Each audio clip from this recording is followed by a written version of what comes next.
A single dad chooses a humble life in a bookshop to teach his son the true value of a soul. But life has a cruel way of testing us.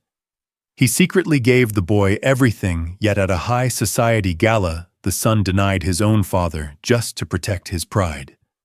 He threw away a diamond, thinking it was just a common stone, betraying the man who sacrificed everything. But what happens when he realizes that the father he shamed is the master of his entire world? Can a heart lost to greed ever find its way back home? And what is the final crushing lesson this father has in store for his son? Follow this powerful journey of awakening and forgiveness. Please support us by subscribing to our channel. Chapter 1. The Legacy Cafe and Arthur's World. The heart of Manhattan is a forest of steel and glass. Up there, the wind screams through the canyons of skyscrapers. Thousands of people rush by, eyes glued to their glowing screens, chasing the next dollar or the next fleeting moment of fame. The city is loud, it is cold, it is relentless. But if you turn down a narrow alley on 48th Street, the noise begins to fade. Hidden behind a brick facade that has weathered a century of New York winters sits a small wooden door. Above it, a hand-painted sign hangs by rusted chains. It simply reads, "The Legacy Cafe." Inside, the air smells of roasted beans and old paper. It is the scent of history. It is the scent of peace. Arthur Miller stood behind the counter, the floorboards creaking softly under his worn leather boots. He was a man in his mid-60s with silver hair that refused to stay combed and hands that told the story of a lifetime of labor. His apron was faded, stained by 1,000 cups of espresso. To anyone passing by, he was just another shopkeeper, a relic of a bygone era, someone the modern world had forgotten. But the world did not know the contents of the mahogany folder resting on his scarred wooden table. Arthur adjusted his spectacles. He picked up a plain black pen. With a steady hand, he signed his name at the bottom of a thick legal document. It was a deed for a commercial complex in Midtown. The value was $45 million. He closed the folder. He tucked it away beneath a stack of poetry books. For Arthur, those millions were merely tools. The true wealth was here in the quiet rows of shelves lining the walls. He walked to the front window and flipped the sign from closed to open. The morning ritual began. The door chimed, and a young man walked in. His coat was thin, far too thin for the biting winter air. His shoulders were hunched, burdened by the weight of a city that does not care if you are hungry. "Good morning, Elias," Arthur said, his voice a warm baritone. The young man managed a weak smile. "Morning, Mr. Miller. I was hoping for a place to warm up." Arthur did not ask if he had money. He did not look at the young man's tattered shoes. He simply turned to the espresso machine. The hiss of steam filled the room. A minute later, a large ceramic mug of dark, rich coffee sat on the counter. Next to it, Arthur placed a small plate with a buttered croissant. "On the house today," Arthur whispered. "I need someone to test this new roast. Tell me what you think." He then reached onto a nearby shelf and pulled down a small leather-bound volume. "And take this. It is a collection of essays on resilience. I think the third chapter might speak to you." The young man looked at the book, then at Arthur. His eyes shimmered with a sudden unspoken gratitude. "Thank you, sir." "Truly," Citizen Arthur nodded. "A person's worth lies in the books they read, and how they treat those who have nothing." He patted the young man's arm. "Go sit. Stay as long as you need." Outside, the yellow taxis honked and the sirens wailed. Inside, there was only the sound of a page turning. Arthur loved this stillness. He had spent decades building the Ethelgard Group into a titan of the real estate world. He had moved mountains of capital, But he found no soul in boardrooms. He found no truth in quarterly earnings. He chose to live here because he wanted to see the faces of the people he helped. He wanted to remain grounded in the soil of humanity. Then the door chimed again. This time the sound felt sharp, aggressive. The rhythm of the room shattered under the clicking of expensive Italian leather soles. Leo Miller stepped into the cafe. He looked like a creature from another planet. His suit was charcoal gray, tailored to perfection. His hair was slicked back with expensive pomade. His watch glinted under the soft amber lights, a piece of machinery that cost more than Arthur's entire inventory. Leo did not look at the books. He did not smell the coffee. He looked at the dusty corners with a sneer of pure disgust. "Dad!" Leo said, his voice dripping with impatience. "I told you I was coming by. Why is it so dark in here?" Arthur smiled, though it did not quite reach his tired eyes. "It is the light of a sanctuary, Leo. It does not need to be blinding." Leo walked to the counter, tapping his manicured nails on the wood. "It is depressing. It smells like a basement. How can you stand it?" He glanced at Elias, who was sitting in the corner nursing his coffee. Leo's lip curled. He lowered his voice, but the venom was still there. "And you are still letting the transients in. This place is a magnet for losers, Dad.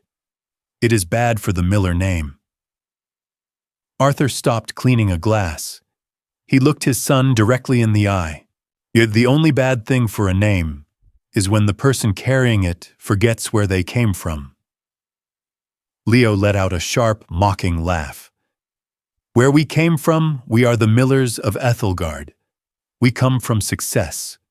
We come from power." He paused, looking at his father's stained apron. "And I have to lie.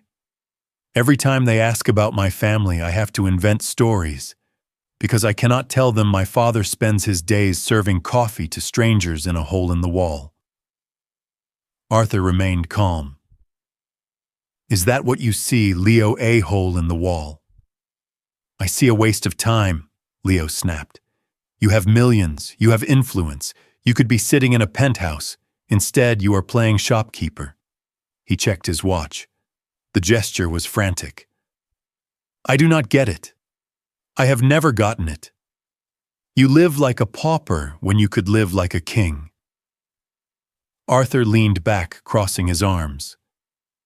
"A king without a heart is just a man with a heavy hat, Leo. I built Ethelgard so that I would have the freedom to be exactly who I am." Leo shook his head, retreating toward the door. "You are obsessed with this humanity nonsense. It is a weakness, Dad. In this city, you are either the one holding the leash or the one wearing it." He gripped the door handle, his knuckles white. "Just think about it. I am trying to save your dignity, even if you are not." Leo did not wait for an answer. He stepped out into the chaotic roar of the street. The door slammed shut. The little bell jangled a lonely sound in the sudden quiet. Arthur stood still for a long moment. He looked down at his hands. They were steady, but his heart felt heavy, a weight that no amount of wealth could lift. He returned to the espresso machine. He began to brew another cup. The steam rose, obscuring his reflection in the polished chrome. The world would continue its frantic race, and Leo would continue to chase a shadow he could never catch. But Arthur Miller would stay here. He would keep his door open for those who needed a place to remember who they were. Chapter 2. Leo and the Thirst for Power. The glass walls of the Sterling and Hunt brokerage firm offered a breathtaking view of the Manhattan skyline. But Leo Miller was not looking at the view. He was looking at his own reflection in the window. He adjusted the silk tie around his neck. The knot had to be perfect. In this world, a single millimeter of fabric could be the difference between a deal and a dismissal. Leo smoothed his suit jacket. It was a custom piece hand-stitched and cost more than most people earned in 6 months. He checked his teeth. He checked his hair. Every strand was cemented in place. He was not just a man, he was a brand. And today, the brand had to be flawless. "Mr. Miller, your 10 o'clock is here." His assistant's voice came through the intercom. Leo did not answer immediately. He let them wait. Power, he believed, was often measured in the minutes you made others wait for you. He finally sat down at his obsidian desk. "Send them in." Leo spent the next hour moving numbers like pieces on a chessboard. He was fast. He was aggressive. He spoke in the language of high-stakes finance leverage, hostile takeovers, and capital gains. To the clients across from him, Leo looked like a man born into royalty. He spoke of summers in the Hamptons. He mentioned rare vintages of wine. And then the inevitable question came. "Your father, Leo. We have heard he is quite the intellectual. Does he still reside in Florence?" Leo did not blink. He offered a practiced, charismatic smile. "Yes. He is currently deep into his research on Renaissance manuscripts. He finds the quiet of the Italian countryside much more suited to his temperament than the noise of New York." The clients nodded in admiration. They saw a lineage of prestige. They did not see a dusty cafe. They did not see an old man in a stained apron. Leo felt a surge of pride in his own deception. He had built a fortress of lies, and so far it was impenetrable. Later that afternoon, Leo stood in a boutique jewelry store on Fifth Avenue. The velvet box in front of him held a diamond the size of a marble. It was for Chloe. Chloe was the daughter of a hotel tycoon. She was beautiful, sharp, and utterly obsessed with the hierarchy of the elite. She did not just walk into a room. She occupied it. For Chloe, a husband was not just a partner. He was an accessory that had to match her status. Leo knew that proposing to Chloe was the final piece of his puzzle. With her family's name behind him, he would not just be a rising star. He would be a son. "It is perfect," Leo whispered to the jeweler. "Wrap it. I will take it with me." But as he stepped back out into the cool air, a nagging thought pulled at him. It was the memory of his father's cafe. It was the scent of that old wood. It was a stain on his perfect canvas. He signaled for his driver. "Take me to the cafe, 48th Street." He did not go there out of love. He went there to settle a debt of pride. Leo burst through the door of the Legacy Cafe. The bell jangled aggressively. Arthur was at the back organizing a shelf of philosophy books. He looked up, his face softening at the sight of his son. "Leo back so soon?" Leo did not move past the threshold. "I am here to be clear, Dad. This has to end." Arthur climbed down from the ladder. "What has to end, son? This place." Leo gestured wildly at the bookshelves. "The image. I am proposing to Chloe tonight. Her father is looking into my background. If he finds out that my father is a barista, the deal is off. My life is off." Arthur wiped his hands on his apron. "Leo, I have told you. This shop is not just a business. It is a promise I made to your mother. It is a place for the soul." Leo let out a harsh, dry laugh. "The soul does not pay for a penthouse. The soul does not get you a seat at the table with governors." He stepped closer, lowering his voice to a hiss. "I will give you the money, double what this building is worth. Just close it. Move to a nice house in Connecticut. Tell everyone you are a retired professor. It is a better story, Dad. It is a winning story." Arthur looked at his son with a profound, quiet sadness. "You are so focused on the story that you have forgotten the truth. Success without ethics is just a gold-plated cage, Leo. Do not give me the ethics speech, Leo snapped. In the real world, money is the only measure. It is the only truth that matters.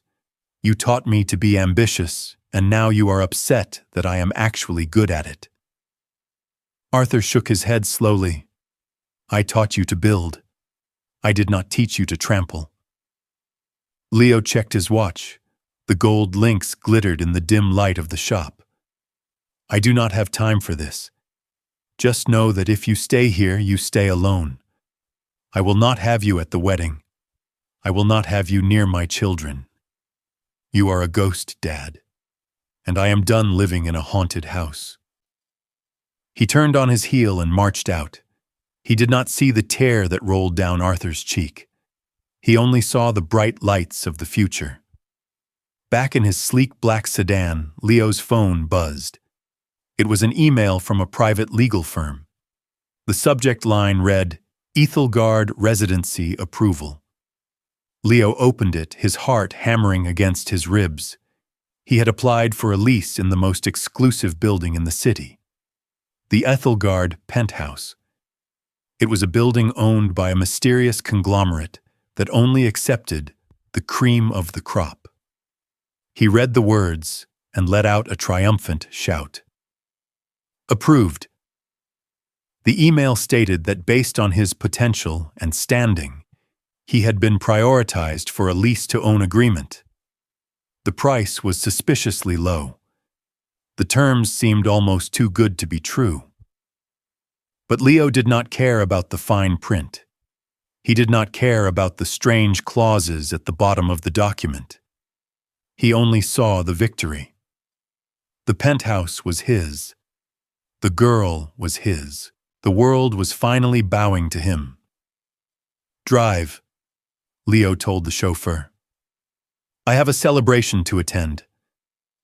As the car accelerated away from the curb, Leo looked at the fading image of the cafe in the rearview mirror. He felt no regret. He felt no doubt.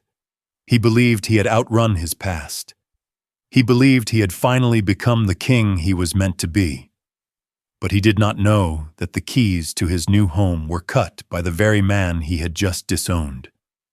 He did not know that the foundation of his palace was made of paper, and paper, as his father knew, could burn very, very easily. Chapter 3. The Strange Contract. The elevator climbed silently. It was a marvel of engineering, a smooth glass capsule that made the world below shrink into nothingness. Leo Miller stood beside Chloe, his hand resting lightly on the small of her back. He could feel the tension of her excitement.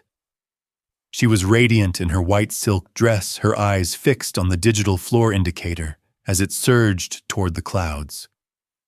The doors slid open with a soft chime.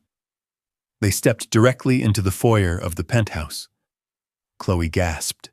She ran to the floor-to-ceiling windows that wrapped around the entire living space. Leo, look at this, she breathed. The whole world is at our feet. We can see the park, the river, everything. Leo joined her, his chest swelling with a dangerous kind of pride. This was the peak. This was the life he had promised himself.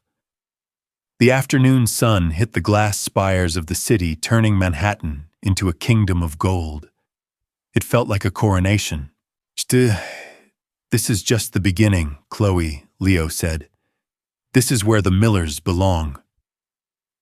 The apartment was a masterpiece of modern design. Cold marble floors, high ceilings that echoed with every footstep. It was a place designed for someone who had already arrived. But even in his triumph, Leo felt a flicker of something he could not name. The space was beautiful, yet it felt hollow. A man in a sharp, understated black suit was waiting for them near a glass table. He was the representative from the Ethelgard group. He did not smile. He simply gestured to a thick stack of papers resting on the table. Mr. Miller, the man said. His voice was like dry parchment. The board has finalized your residency. You have been granted a unique lease-to-own opportunity. Leo sat down and pulled the documents toward him. He saw the monthly figures and nearly laughed out loud. The price was a fraction of what a property like this should cost. It was a steal. It was a miracle. The financial terms are exceptionally generous, the representative noted. However, the Ethelgard Group is not a standard landlord. We invest in people, not just property. Leo was already flipping through the pages. His eyes scanned for numbers. He looked for interest rates. He looked for payment schedules. He was a broker. He knew how to find the profit. There is an appendix, the man continued. It outlines the humanistic lifestyle requirements. Our residents are expected to maintain a high standard of moral conduct, integrity, compassion, honesty. Leo waved a hand dismissively. Standard legal fluff. I have seen it 1,000 times. Just boilerplate stuff about being a good neighbor, I assume. He did not look at the fine print. He did not see the specific clauses about the consequences of deceit. He did not notice the section regarding the preservation of family bonds. His ego acted as a blindfold.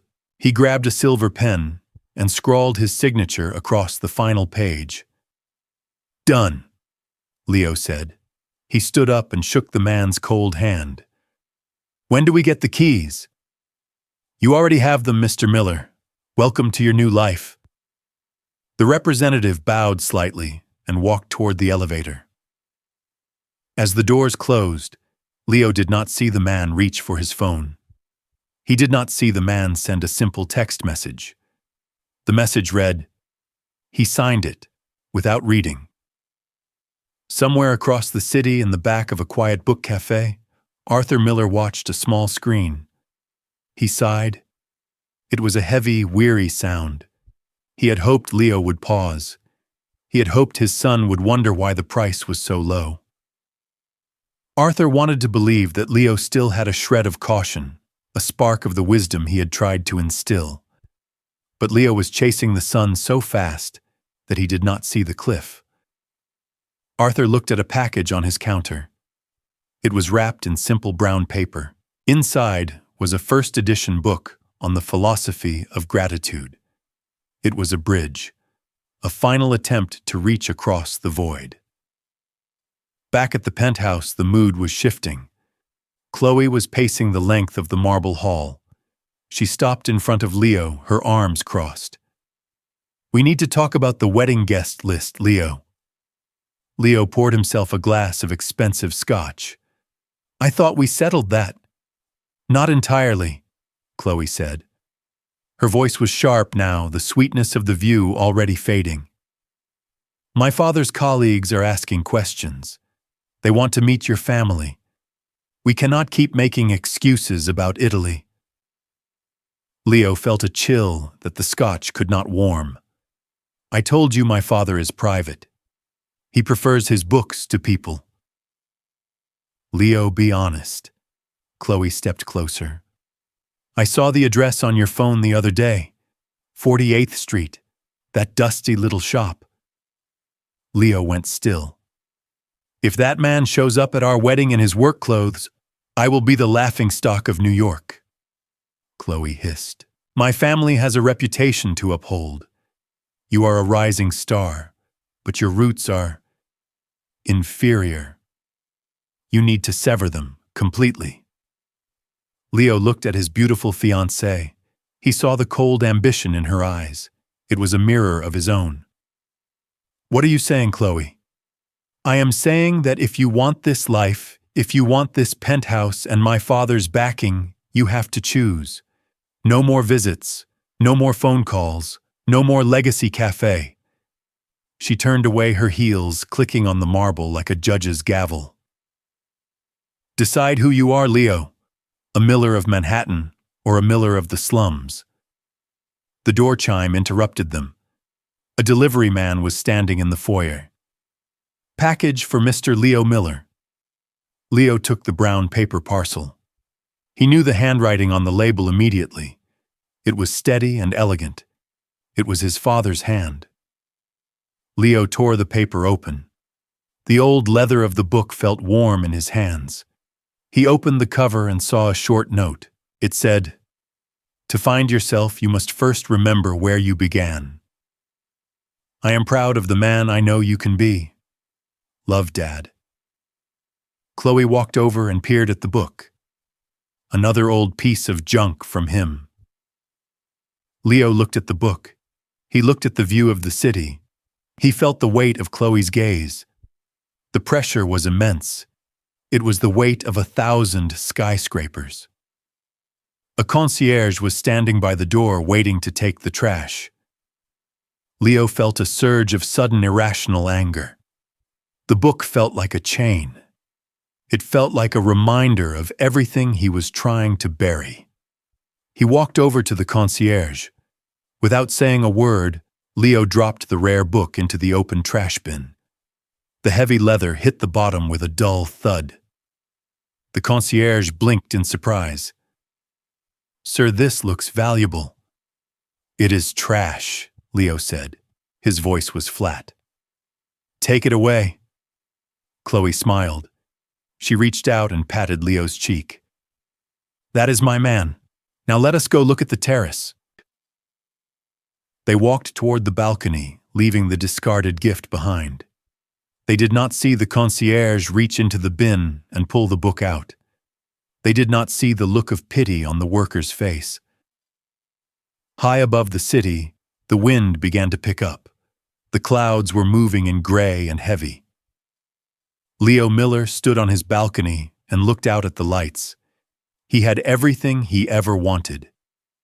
But for the first time in his life, he felt truly alone. The penthouse was silent. The contract was signed, and the clock was already ticking. Chapter 4. Humiliation at the High Society Gala. The grand ballroom of the Celestial Hotel was a sea of shimmering silk and sparkling crystal. Fragile porcelain teacups clinked against silver spoons. The air was thick with the scent of expensive lilies and the whispered gossip of the New York elite. This was Chloe's stage. She moved through the crowd like a queen. Every smile was calculated. Every greeting was a move in a high-stakes game of social chess. Chloe had organized this charity tea party to cement her position as the city's premier hostess. She wanted to prove that she and Leo were the new power couple. She wanted the world to see their influence. Leo stood near the champagne fountain. He was surrounded by 3 of the most powerful hedge fund managers in the country. He laughed at their jokes. He nodded at their insights. He felt the pulse of power beneath his skin. Everything was perfect. But in the service hallway of the hotel, a different kind of world existed. Arthur Miller walked toward the back entrance of the Grand Library. He was carrying a heavy wooden crate. Inside were several first-edition volumes of classical literature. The hotel manager, an old friend named Henry, had asked Arthur to curate a special collection for the hotel's private archives. Arthur had agreed not for the money, but because he believed books should be where people could find them. He wore his usual dark trousers and a simple navy sweater. His hands were dusty from handling the ancient covers. He was a man of substance in a building made of shadows. As Arthur passed through the corridor near the ballroom, a side door swung open. The sound of a string quartet spilled out into the hall. So did a group of socialites. Chloe was among them. She was laughing at something a senator's wife had said. Then she saw him. Her laughter died instantly. Her face turned a ghostly shade of white. She saw the old man. She saw the wooden crate. She saw the dusty sweater. In her mind, she saw her reputation crumbling to dust. "You," she hissed, stepping forward. She didn't call him Arthur. She didn't call him father. She looked at him as if he were a disease. Arthur stopped. He offered a kind, tired smile. "Hello, Chloe. I didn't expect to see you here." "How dare you come here?" She whispered, her voice trembling with rage. Did you follow us? Are you trying to ruin everything? Arthur looked confused. I am delivering books to Henry the manager. I had no idea you were hosting an event. Chloe didn't listen. She saw a group of her friends approaching. Panic took hold of her. She raised her hand and signaled to the two large security guards standing by the ballroom doors. Security. She called out, her voice loud enough to draw attention. There is a stranger in the restricted area. He is trespassing. Please remove him immediately. Arthur's eyes widened. Chloe, what are you doing? The guards moved in quickly.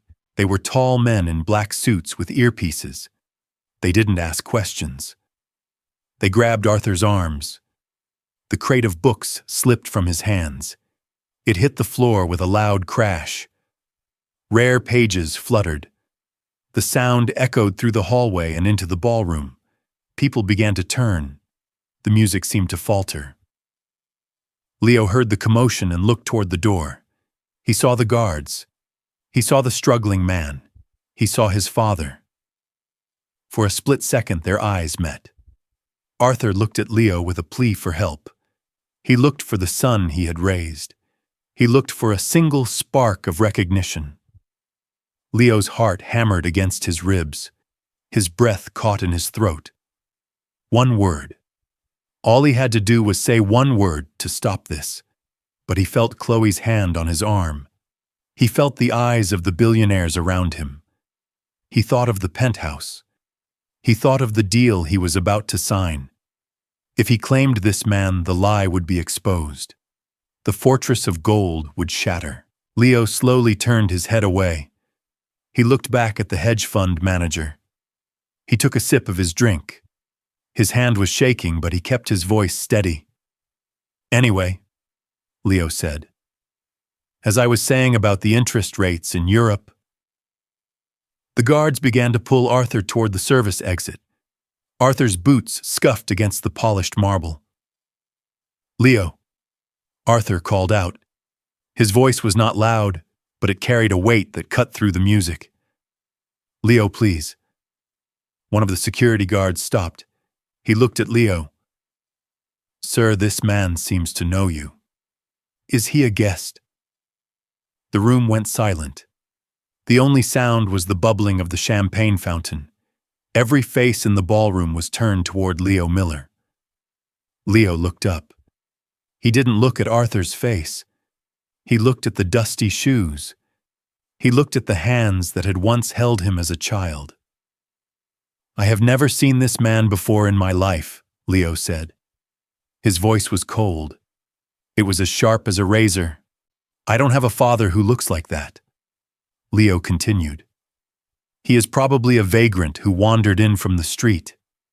Do your job and get him out of here. The guards nodded. They increased their grip. They dragged Arthur through the doors and out toward the rainy alleyway. Arthur did not fight back anymore. He stopped calling out. He let his body go limp as they pulled him away. But in those final seconds before the doors closed, Arthur looked back one last time. The pain in his eyes was blinding. It was not the pain of a man who had been insulted. It was the pain of a man who had just watched his son die while he was still breathing. Arthur realized something terrible in that moment. The boy he loved was gone. The soul he had tried to protect had been traded for a tuxedo and a title. His son had not just lied. He had committed a murder of the heart. The service doors slammed shut. Inside the ballroom, the music started again. The string quartet played a light, airy tune. Chloe let out a sigh of relief and began to laugh, making a joke about the hotel's declining security standards. Leo stood in the center of the room. He was surrounded by laughter. He was surrounded by wealth. He was the man of the hour. But the champagne tasted like ash. The lights felt too bright. Every time he closed his eyes, he saw the look on his father's face. It was a look that would haunt him in the silence of his penthouse. It was a look that no amount of money could ever erase. He had won the room. but he had lost his soul. The gala continued. The tea was served. The money was raised for charity. And outside in the cold New York rain, an old man stood alone. He didn't care about the books on the ground. He didn't care about the bruise on his arm. He simply walked away, disappearing into the shadows of the city he had built for a son who no longer existed. Chapter 5. The Christmas Eve. Severance. The snow fell in heavy, silent flakes over the streets of Manhattan. Most of the city was tucked away in expensive restaurants or huddled in warm apartments. But on 48th Street, the glow from the windows of the Legacy Cafe spilled onto the white sidewalk. It was a soft, golden light. It felt like a promise. Inside the cafe was alive with a different kind of energy. There were no silk ties here, no diamond earrings. Arthur had moved the tables to the walls to make room for one long wooden banquet. Around it sat the people the city usually looked past. The night shift janitors, the street sweepers, the elderly woman from the basement apartment next door. Arthur moved among them with a pitcher of hot cider. He wore a thick wool sweater. He laughed as he served a plate of roasted turkey to an old man who had spent the day shivering in the subway. There was no hierarchy in this room. There was only the warmth of human connection. This was Arthur's church. This was his definition of wealth. "Merry Christmas, Arthur," the janitor said, raising a mug. "You are a good man, the only one who remembers us." Arthur smiled and patted the man's shoulder. "We are all just walking each other home, Thomas. Enjoy the meal." The bell above the door jangled. The sound was sharp. It cut through the laughter like a blade. The room went quiet as the cold wind rushed in. Leo Miller stood in the doorway. He looked like a ghost from a world made of ice. His long cashmere coat was perfectly tailored. His leather gloves were dark and sleek. He looked at the room full of people and did not see faces. He saw an eyesore. He saw a mistake. Arthur set the pitcher down on the counter. His expression remained calm. "Hello, Leo. You are just in time. There is plenty of food." Leo did not move toward the table. He did not take off his coat. He looked at the janitor. He looked at the woman in the faded dress. Disgust was written in every line of his face. "I am not here for the food, Dad," Leo said. His voice was brittle. He reached into the inner pocket of his coat. He pulled out a slim white envelope. He walked to the counter and slapped it down. The sound was loud in the silent room. "What is this?" Arthur asked. "It is a check," Leo replied. "It is enough money for you to retire anywhere in the world. Florida, the Caribbean, somewhere far away from here." Leo stepped closer, ignoring the curious stares of the guests. "I am getting married soon. The papers are talking about the Miller family. They are digging into my past. Every day you stay in this city, you are a liability." Arthur looked at the envelope. He did not touch it. "You want me to leave, Leo?" "I want you to disappear," Leo hissed. "You are the only stain on my perfect life. You are the only thing that reminds people that I started with nothing. I have built a kingdom, and I will not let a dusty bookshop and a man in a stained sweater pull it down." Leo looked around the room once more. "Take the money. Close this place. Go somewhere where no one knows who you are. Go somewhere where I don't have to be ashamed of you." The silence in the cafe was heavy now. The guests looked at their plates. The festive spirit had vanished, replaced by a cold, sharp reality. Arthur looked at his son. He did not see a powerful man. He saw a boy who was drowning in a sea of gold. He saw a man who had everything but possessed nothing. "And if I take this money, Leo?" Arthur asked quietly. "If I go away and hide, what will that make you?" successful, Leo snapped. It will make me free. Arthur leaned against the counter. If one day the money is gone, Leo, what will you have left? Leo let out a harsh, mocking laugh. The money is not going anywhere. I am the one making the moves now. I am the one everyone wants to be. You are just a relic of the past, Dad. You are a ghost who doesn't know he is dead. Leo turned toward the door. The check is there. Use it.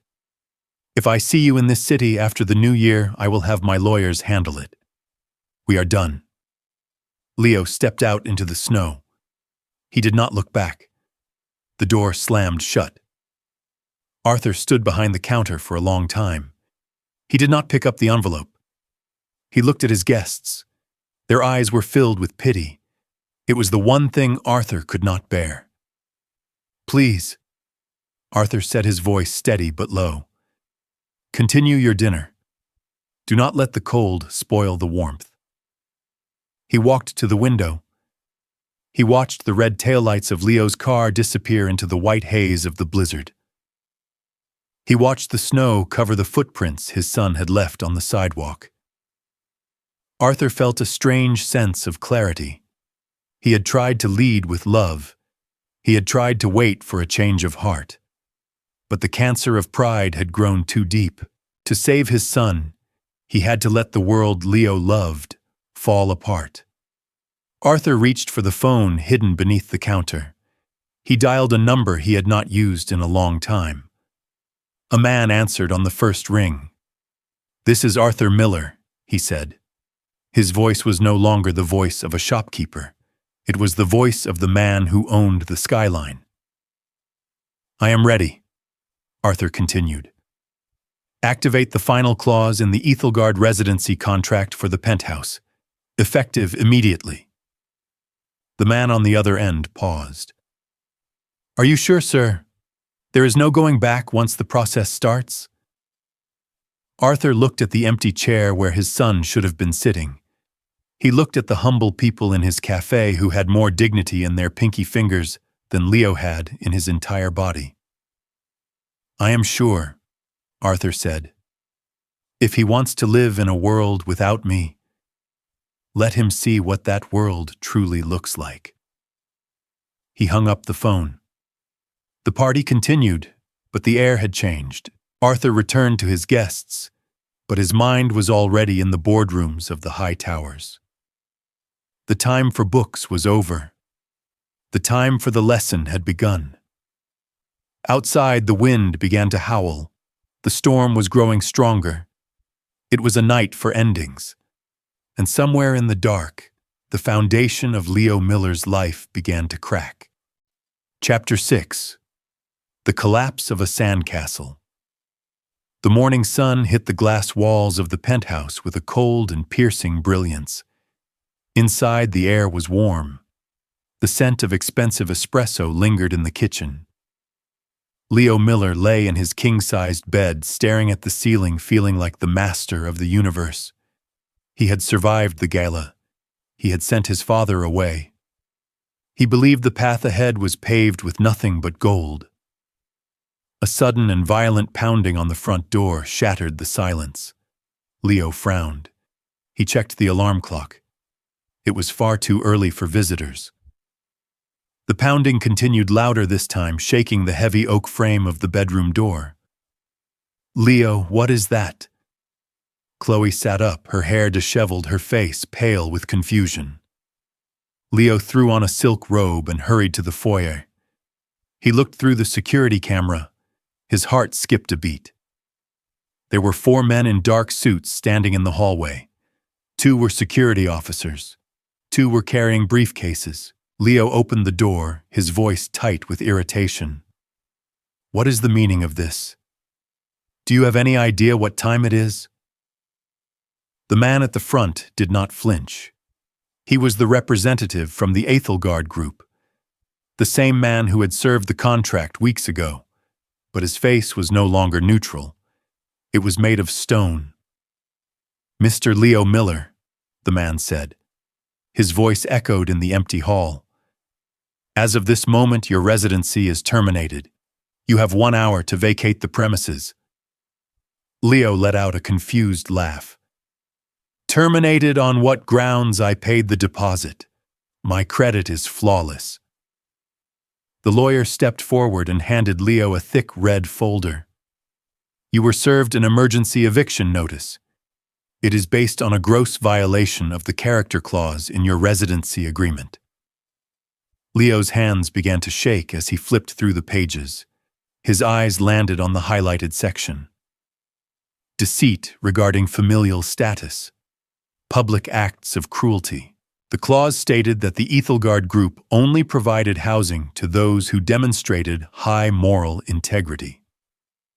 This is a joke, Leo stammered. You cannot evict someone because of a family dispute.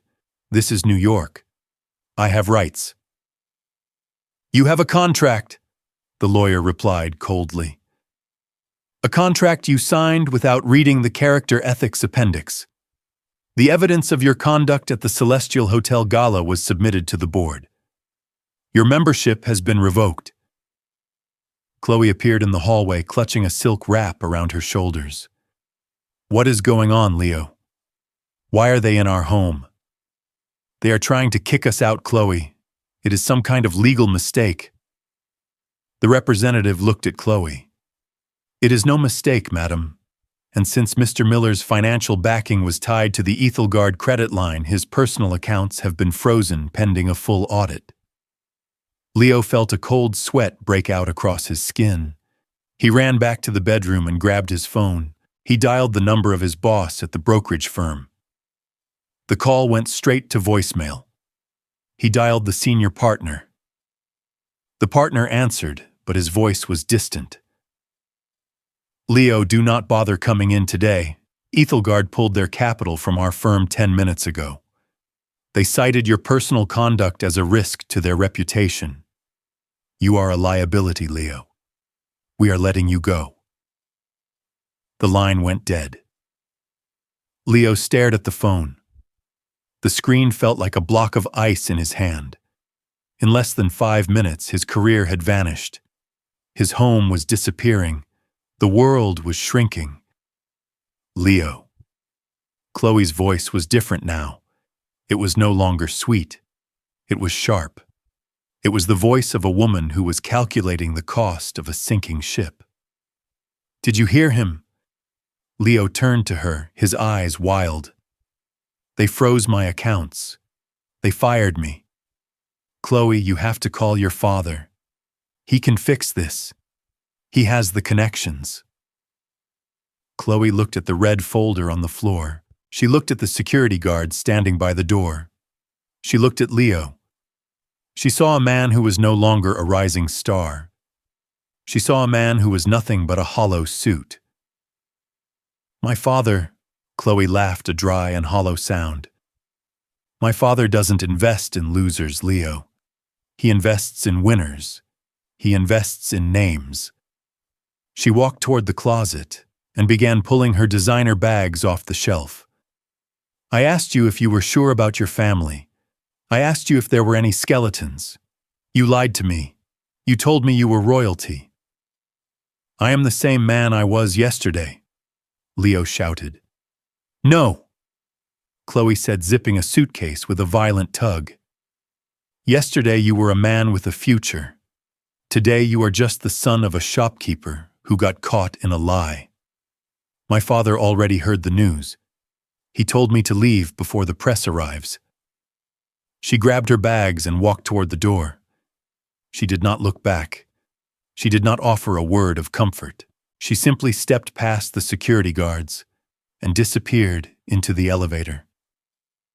Leo stood in the center of the vast, empty living room. He was alone. The silence was deafening. 40 minutes remaining, Mr. Miller, the guard said. Leo moved like a robot.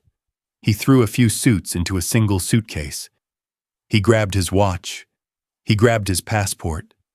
Everything else. The art, the furniture, the expensive wine, it all belonged to the building now. The security guards escorted him to the service elevator. They did not take him through the grand lobby. They took him out through the loading dock. Leo stepped out onto the sidewalk. The New York wind was brutal. It ripped through his thin silk robe and his light trousers. He stood there clutching the handle of his suitcase as the heavy metal door of the building slammed shut behind him.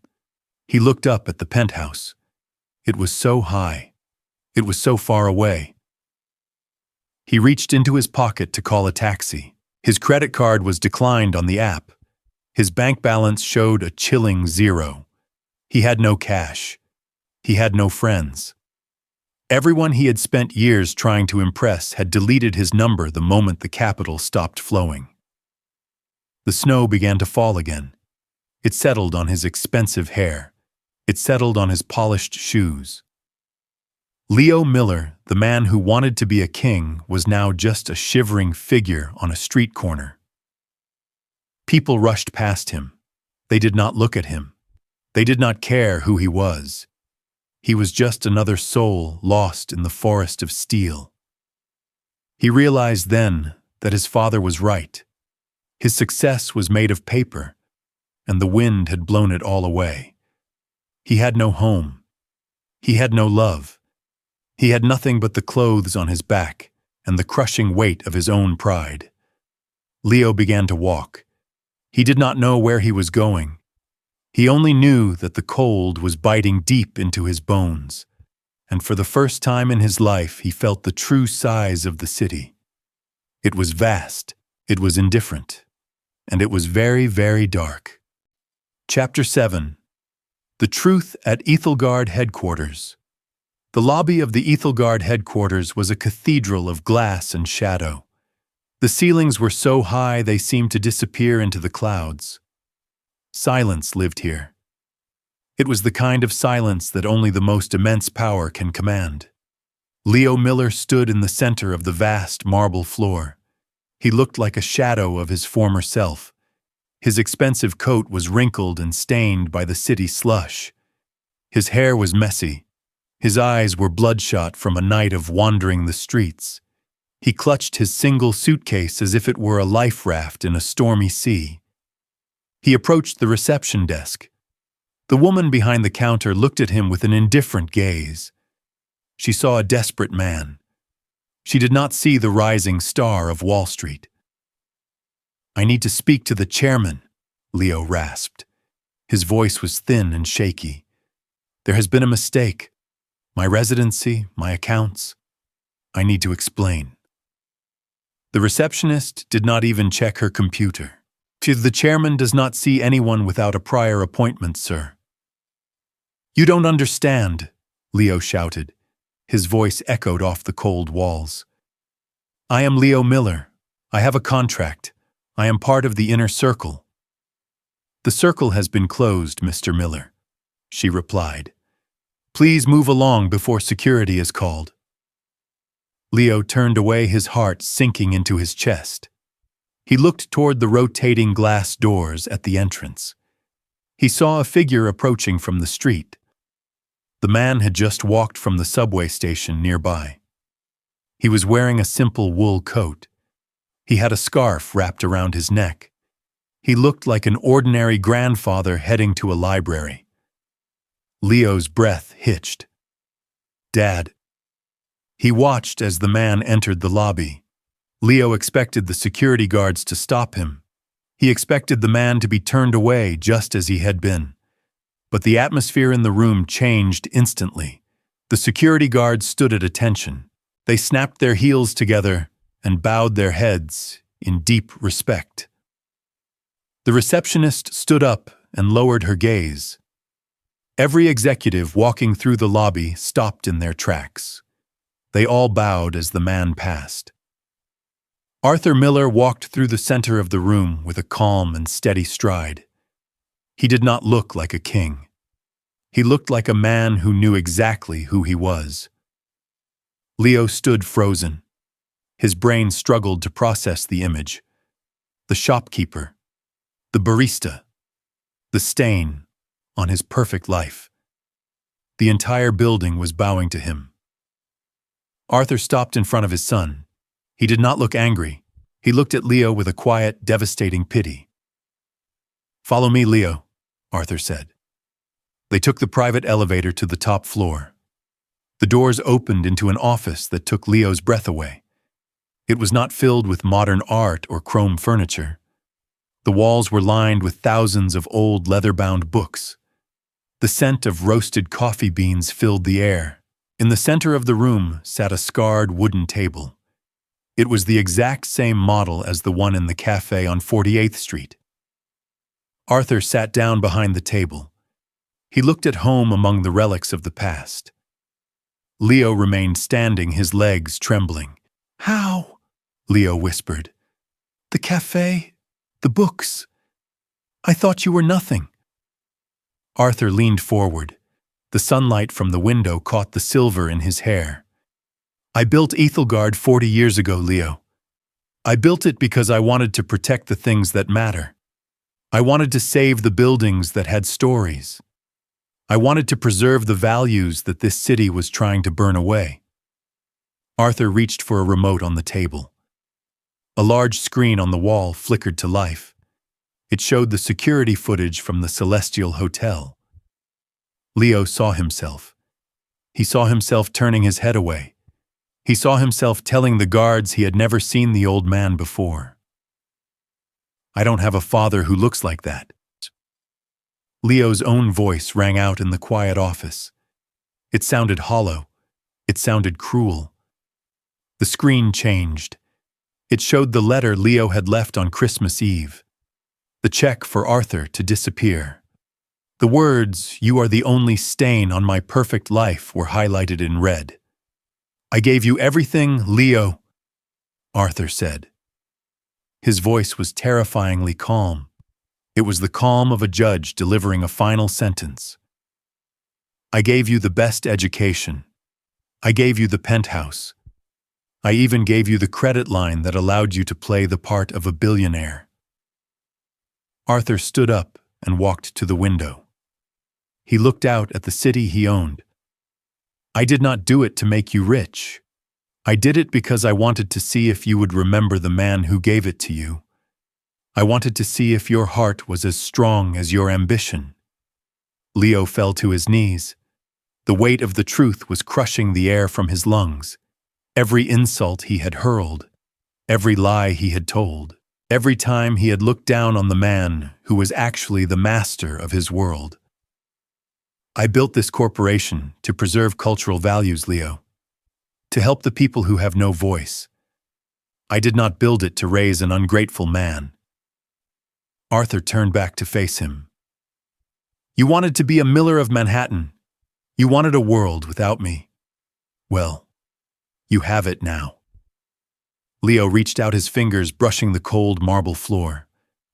"Dad, I didn't know. Please, I can fix this. I can change." "You only want to change because the money is gone, Leo," Arthur replied. "That is not a change of heart. That is a change of tactics." Arthur sat back down and picked up a book. He looked as though he was ready to return to his reading. The meeting was over. "You told me that I was a ghost," Arthur said without looking up. "But you were the one who was never really there. You were just a shadow of a man chasing shadows of gold." Leo let out a broken sob. The penthouse. The girl. The status. It had all been a gift from the very person he had treated like trash. He had thrown away a diamond because he thought it was a common stone. He realized now that Arthur had never been a shopkeeper trying to be a millionaire. Arthur was a millionaire who found peace in being a shopkeeper. The humility was the power. The kindness was the wealth, and Leo had understood none of it. "Go, Leo," Arthur said softly. "The world is waiting for you. The world you chose." Leo Miller stood up slowly. He felt smaller than he had ever felt in his life. He walked toward the door, leaving his suitcase behind. He didn't need the suits anymore. He didn't need the watch. He stepped back into the elevator. As the doors closed, he saw his father one last time. Arthur was quietly turning a page in an old book. He looked peaceful. He looked whole. Leo descended toward the lobby. He descended toward the cold streets. He had finally learned the truth. But the cost of the lesson was his entire life. He was no longer a prince. He was just a man. And for the first time, he had to walk the streets of New York without a name to protect him. Chapter 8. Returning to True Values. The streets of Manhattan did not care about the fallen. The wind continued to howl. The neon signs continued to flicker. Leo Miller stood outside the towering glass gates of Ethelgard, with nothing but the clothes on his back. He was a man without a title. A man without a future. He waited for a hand to reach out and pull him back into the warmth of wealth. The heavy doors opened. But it was not a lawyer with a check. It was Arthur. He walked toward his son with the same steady and humble pace. He did not look like a billionaire. He looked like a father. Arthur reached into his pocket. He did not pull out a wallet. He pulled out a single brass key on a worn leather string. "You asked for a future, Leo," Arthur said. His voice was soft but firm. "I will not give you money. Money only fed your pride. I am giving you a chance to find your soul instead." Leo looked at the key. It was the key to the Legacy Cafe. "The shop is closed for now," Arthur continued. "If you want to eat, you will open it. If you want a roof over your head, you will sleep in the back room. You will learn the weight of a book and the heat of the stove. You will learn the names of the people you once called invisible." Leo took the key. His hands were shaking. He wanted to argue. He wanted to beg for a second chance at the firm. But he looked into his father's eyes and saw a wall of iron. The lesson had begun. The first few weeks were a descent into a reality Leo had never known. The cafe was cold and silent. The shelves were thick with dust. Leo spent his mornings scrubbing the wooden floors until his knuckles bled. He spent his afternoons trying to master the old espresso machine. The steam burned his skin. The smell of coffee grounds clung to his hair. He hated it. He hated the silence. He hated the way his back ached after a day of hauling boxes of books. But then the doors opened. The people came back. The janitor from the night shift returned. The elderly woman from the basement apartment stopped by. They looked at Leo with suspicion. They remembered the man in the cashmere coat who had looked at them with disgust. Leo had to swallow his pride. He had to serve them. He had to say thank you to a man who smelled of garbage. He had to say good morning to a woman who counted her pennies for a single muffin. One evening, Leo sat alone in the back of the shop. He picked up a book that had fallen behind a shelf. It was the same collection of essays on resilience that Arthur had given to Elias. Leo began to read. He did not read to impress a client. He did not read to find a quote for a speech. He read because he was lonely. The words began to sink in. He read about the strength found in struggle. He read about the beauty of a life lived for others. He looked at the portraits of the authors on the back covers. They were not billionaires. They were thinkers. They were seekers of truth.